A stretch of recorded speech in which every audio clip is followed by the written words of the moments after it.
everyone, and welcome to the Burgess podcast, the show where we are opening up conversations about life at sea, discussing hot topics within the industry, as well as offering mental health support and promoting well-being for crew.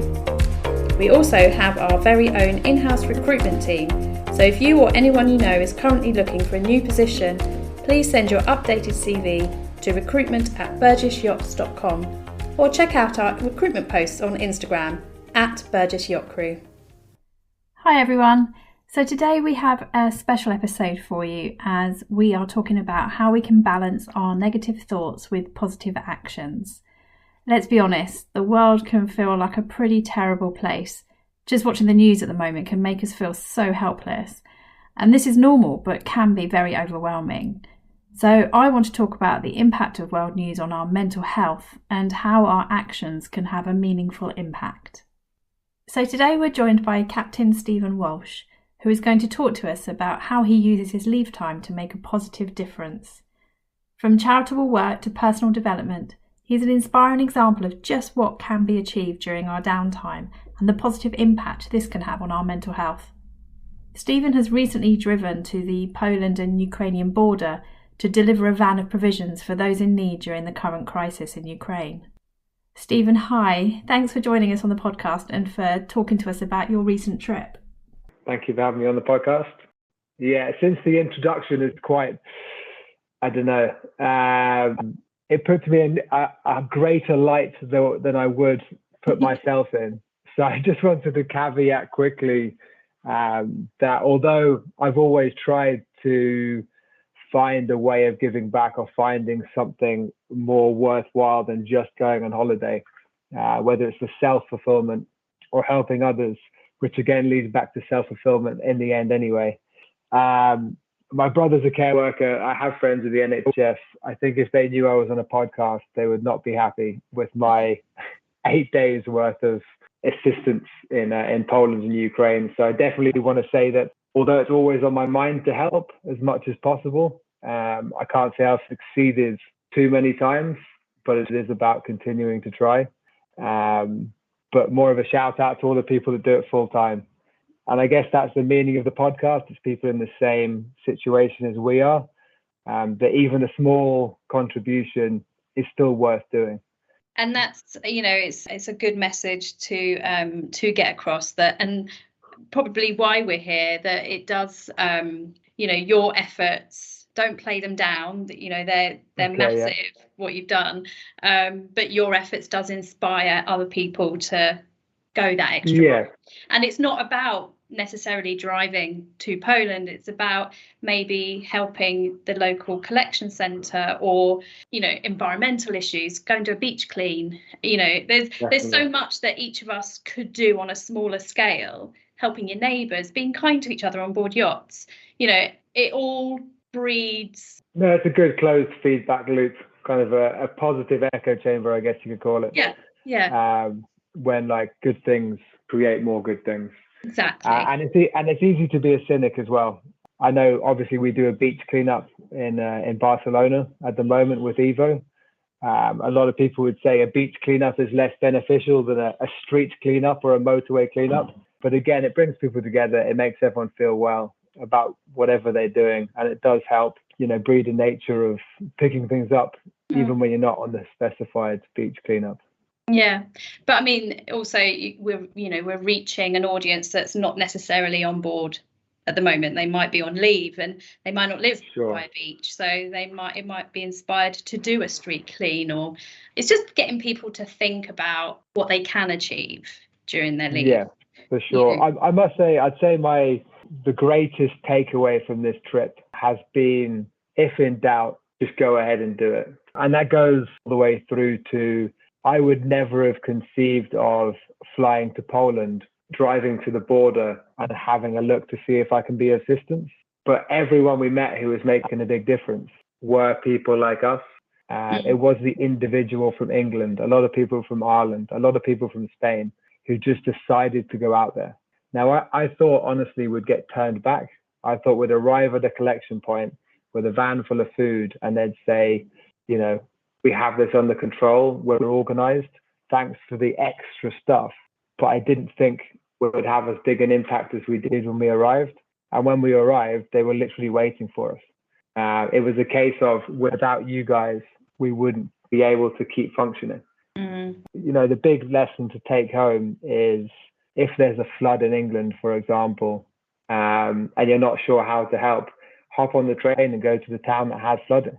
Worst case scenario, if you were to go to the source of an issue, and you weren't required, then you can turn around and go home.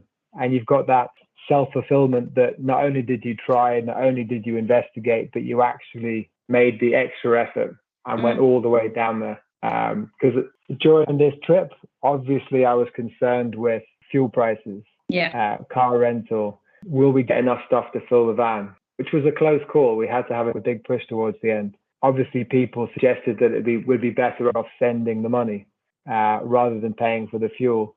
And without the people that I went with, my girlfriend and our chef from Poland, without their enthusiasm, I probably never would have left. But as soon as we arrived, it became abundantly clear that not only were the donations well received, but people were lifted by our presence. We helped with translations. We made people feel better. Some females were being repatriated to Spain with male hosts, and we've tracked their progress for the past 10 days to make sure they got to where they wanted to go.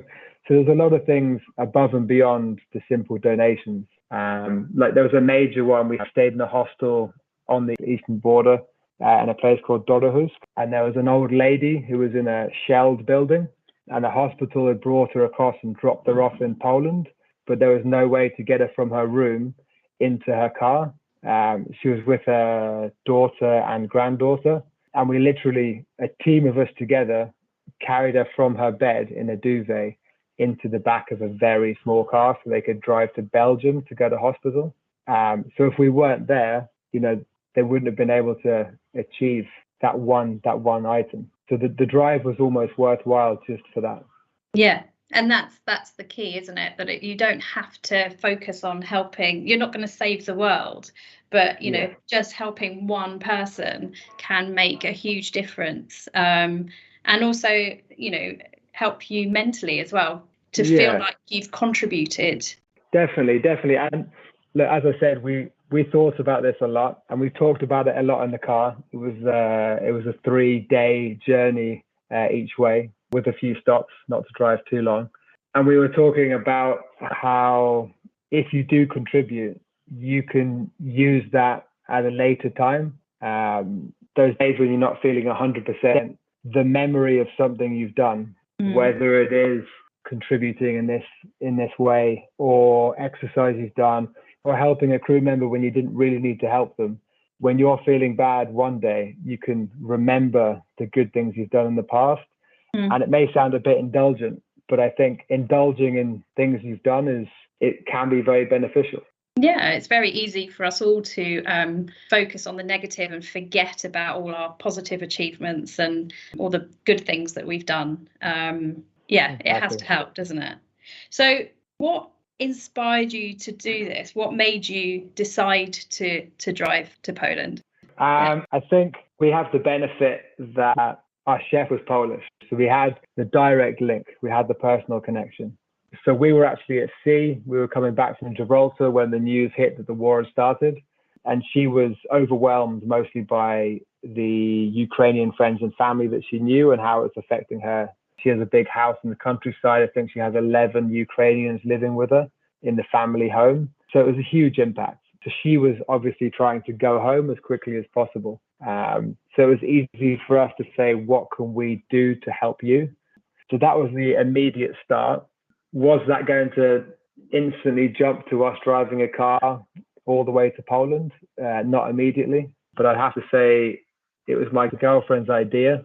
But as soon as I heard it, I didn't need any more, because as soon as there was 2 people that wanted to go to Poland and help, then it removed any seeds of doubt from my mind. The ones we discussed before. Yeah, because I guess it was someone asking you to assist. It's not just your idea, you do it as a team. Yeah.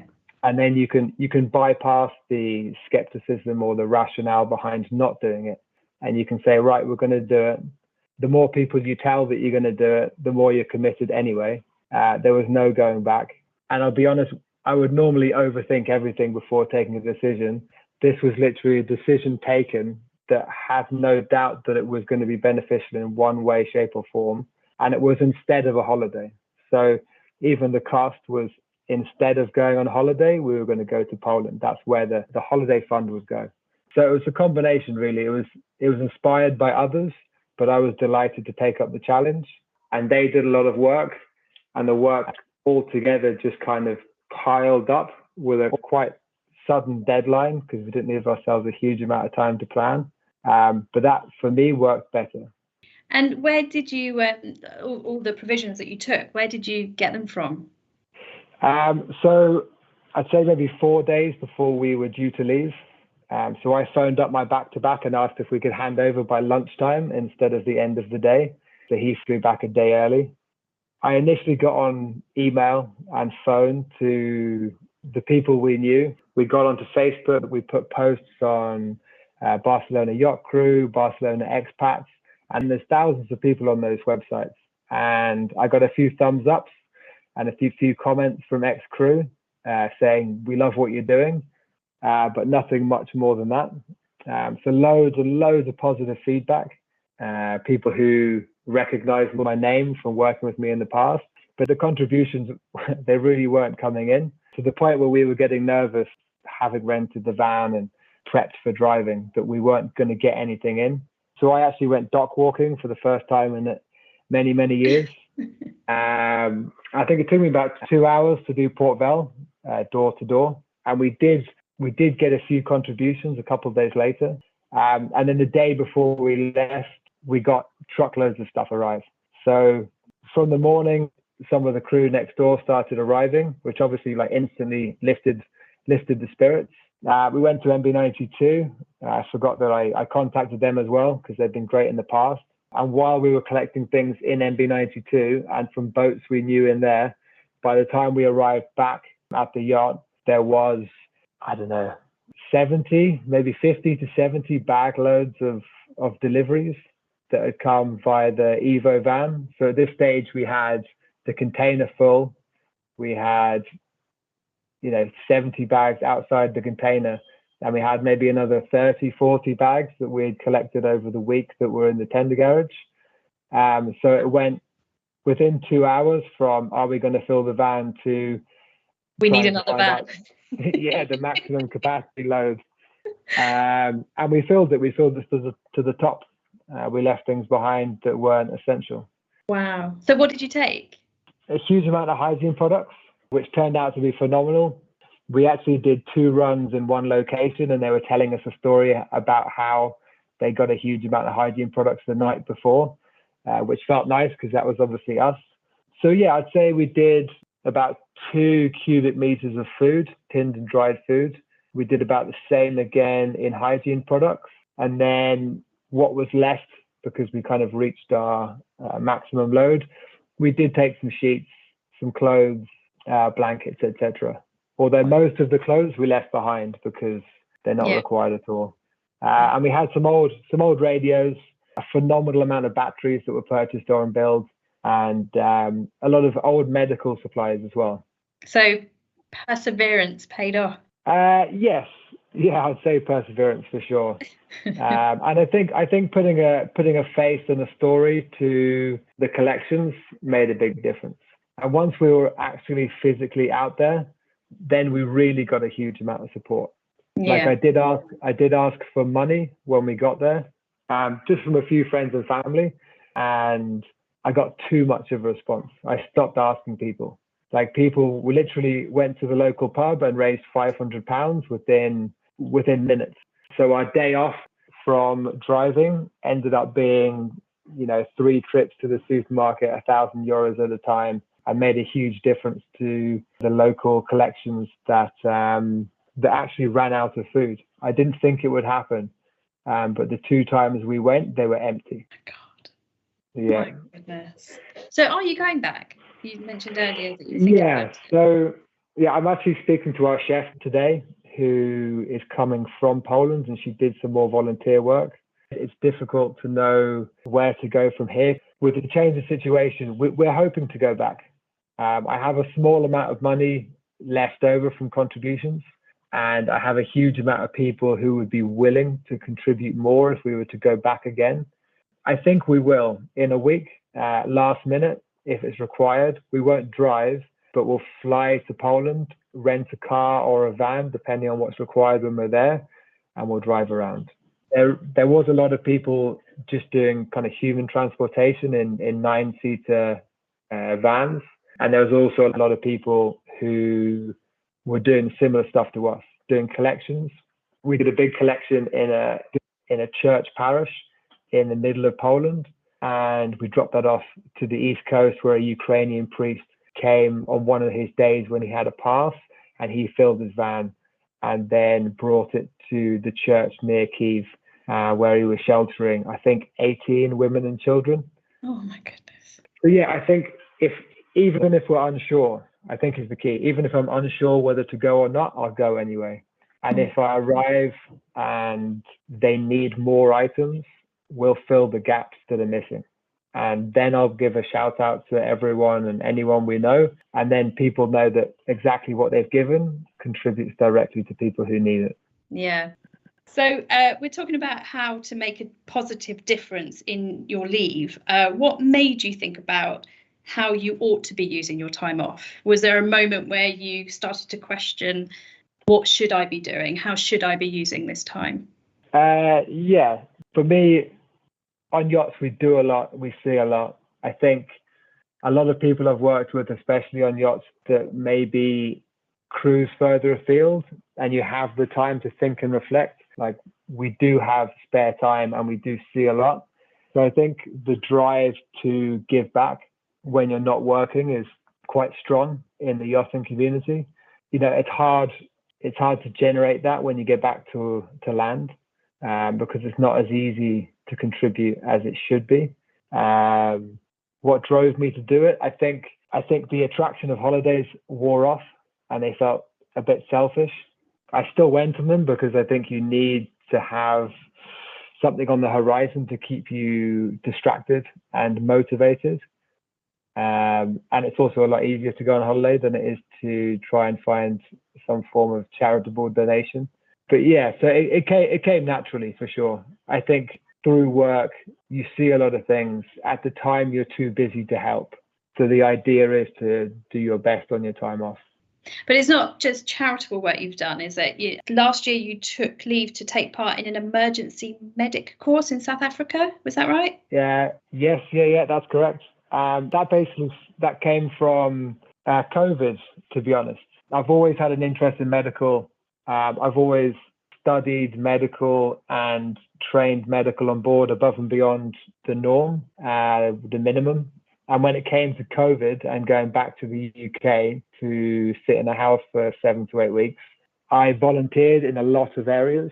And despite the medical training that we have, the official medical training, without a van to drive groceries to people's houses, there was no interest. So it spurred me on to thinking I need more qualifications if I am to contribute on my time off. Now, originally I had a great plan of, 8 weeks working, 8 weeks being a paramedic, 8 weeks working paramedic. I ended up, I'm based in Barcelona now rather than the UK. So I never finished my training hours in an ambulance, and that runs out pretty soon.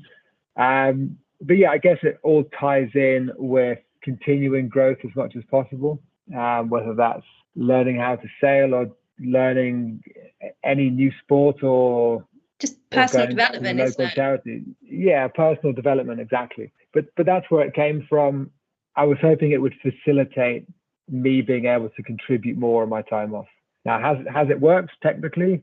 I didn't use any of those skills really when I was in Poland, apart from maybe carrying the old lady who was heavily injured into the back of a car. There is techniques to it. But yeah, it is essentially personal development. As soon as I signed up for that course and it was jumping in at the deep end, I was distracted for 6 months. Yeah. And it's, pushing yourself out your comfort zone, learning new skills, it's all positive impacts on your life. Yeah, exactly. And you can also pass them on. Yeah. And I think everyone at work appreciates when you can help them develop, even if it is just your two favorite skills that you can pass on. It helps in building people up, kind of mutual improvement. And I see, again, to whether we talk about Ukraine or whether we talk about training paramedic skills, when you have these discussions with other people in the industry, everyone is keen to do these things.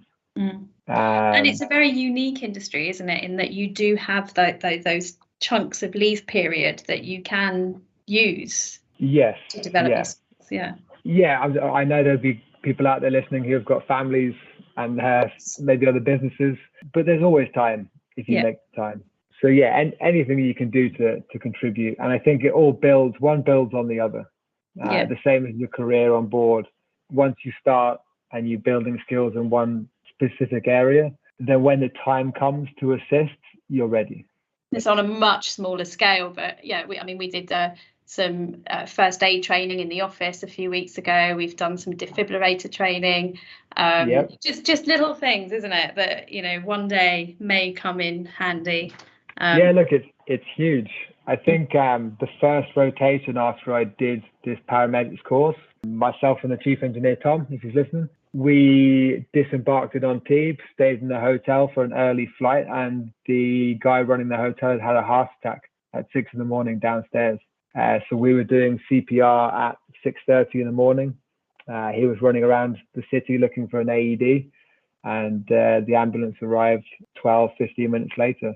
And then another 2 months later, he was off doing a motorcycle experience, and unfortunately one of the guys came off their motorbike. So I think, especially when it comes to medical, you can never have too much training, and it comes in handy every day of the year.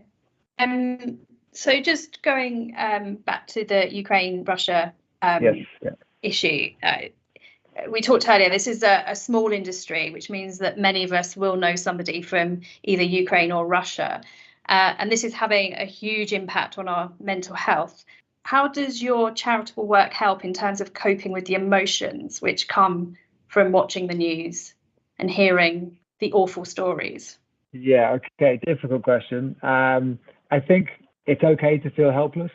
I think when we were driving with a specific goal of delivering goods to a destination, it was very easy to achieve that goal. And it made us feel very good. It was hard work. But when we had dropped off the deliveries, we still felt helpless. There wasn't enough food to go around. When we were leaving and coming back, we were thinking about how we could return, still felt a bit helpless. The Monday after the Friday we returned, we watched the news, and it was like we had never left. So I think we touched on it before, but if you've made the effort to do anything, whether it's an 8-day trip, whether it's half a day's volunteering, at least when it becomes overwhelming, you can remind yourself that you did that one thing. And if you do them at a frequent enough occurrence, the more frequently the better, then at least you can calm down or end that closed cycle loop that's going on in your head. So will you stop being anxious? I don't think so. Are you able to help? Possibly not. But if you try harder than the minimum, really maybe even put yourself into a difficult situation or outside of your comfort zone more than you think necessary. If you do that and do it often enough, then you can do no more. And then you can enjoy the time when you're indulging yourself and you're just having a good time. You're allowed to have this time. But I think you need to make the extra effort at least once every now and then, whether it is your friend in Poland who just needs a friend in town. They might not live in a nice part of Poland or a nice part of Ukraine when it's all put back together, but maybe just go and visit for a couple of days to be there. And it's so important that we remember that there are little steps we can all take to give us the feeling that we have some control and that we can do something to help. Thanks so much for your time, Stephen, and let us know if you do go back. Keep us updated. Thank you. All the best. Cheers. Bye.